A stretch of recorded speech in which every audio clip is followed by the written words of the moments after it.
ठीक है। हेलो दोस्तों, नमस्ते, प्रणाम। मैं आपकी मंजू में स्वागत करती हूँ मेरी मिश्रा ऑफिशियल चैनल में। मेरी मिश्रा ऑफिशियल चैनल में आप सबका स्वागत है। आप सब कैसे कमेंट करके जरूर बताइएगा। आइए प्यार से नाच गीत बहुत धमाकेदार एकदम कड़ाके तरह दीदी के साथ में तीनों अच्छा लगे तो साथ कमेंट में करके जरूर बताइएगा। चालू करी। चलो।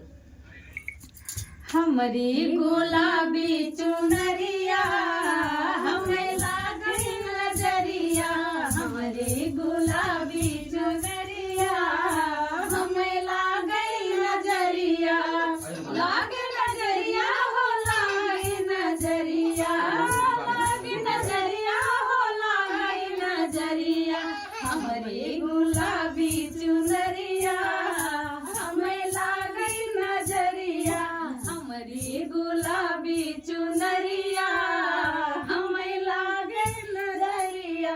सासु हमारी जन्म की बैरन, सासु हमारी जन्म की बैरन, हमसे करामई रसोइया मोरी जरी गई अंगुरिया, हमसे करामई रसोइया मोरी जरी गई अंगुरिया, हमारी गुलाबी चुनरिया हमें लागे नजरिया, हमारी गुलाबी चुनरिया हमें लागे नजरिया। जेठनी हमारी जन्म की बैरन, जेठनी हमारी जन्म